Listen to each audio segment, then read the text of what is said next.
താജ്മഹലിൻ്റെ കഥ തുടങ്ങുന്നത് മുഗൾ ചക്രവർത്തിയായ ഷാജഹാനിൽ നിന്നാണ്. ഷാജഹാൻ്റെ പ്രിയപത്നിയായിരുന്നു മുംതാസ് മഹൽ. ഷാജഹാൻ്റെ ജീവിതത്തിലെ ഏറ്റവും പ്രിയപ്പെട്ട വ്യക്തിയായിരുന്നു മുംതാസ്. അദ്ദേഹത്തിന് അവരോടുള്ള സ്നേഹം അത്ര വലുതായിരുന്നു. എന്നാൽ 1931 മുംതാസ് 14ാമത്തെ കുഞ്ഞിന് ജന്മം നൽകിയ ശേഷം മരണപ്പെട്ടു. ഈ വേർപാട് ഷാജഹാനെ വല്ലാതെ തളർത്തി. മരിക്കുന്നതിന് മുമ്പ് മുംതാസ് ഷാജഹാനോടൊരു വാക്ക് വാങ്ങിയിരുന്നു.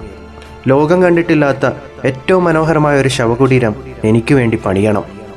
പ്രിയപ്പെട്ടവൾക്ക് നൽകിയ ആ വാക്ക് പാലിക്കാൻ ഷാജഹാൻ തീരുമാനിച്ചു.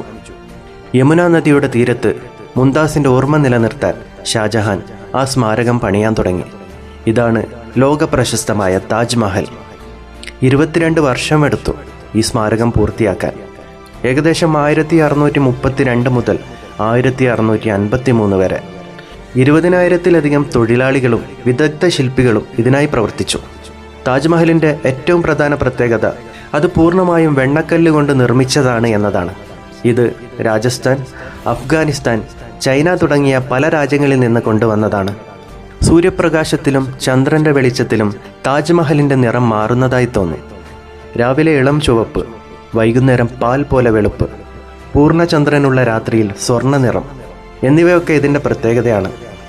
അവസാനം താജ്മഹൽ പൂർത്തിയാക്കിയ ശേഷം ഷാജഹാൻ്റെ അവസാനകാലം ദുഃഖകരമായിരുന്നു. അദ്ദേഹത്തിൻ്റെ മകൻ ഔറംഗസേബ് അദ്ദേഹത്തെ ആഗ്ര കോട്ടയിൽ തടവിലാക്കി. അവിടെ ഇരുന്ന് യമുന നദിക്ക് കുറുകെ അദ്ദേഹം താൻ പ്രിയപ്പെട്ടവൾക്കായി പണിത താജ്മഹലിലേക്ക് നോക്കിയിരുന്നു. ഷാജഹാൻ്റെ മരണശേഷം അദ്ദേഹത്തെയും മുംതാസ് മഹലിൻ്റെ അരികിൽ താജ്മഹലിനുള്ളിൽ അടക്കം ചെയ്തു. അതുകൊണ്ട് താജ്മഹൽ വെറുമൊരു കെട്ടിടമല്ല, അത് അനശ്വരമായ പ്രണയത്തിൻ്റെയും നൽകിയ വാക്ക് പാലിച്ചതിൻ്റെയും ജീവിക്കുന്നൊരു കഥയാണ്. വീഡിയോ ഇഷ്ടമായാൽ ലൈക്ക് ചെയ്യാനും ഷെയർ ചെയ്യാനും സബ്സ്ക്രൈബ് ചെയ്യാനും മറക്കരുത്.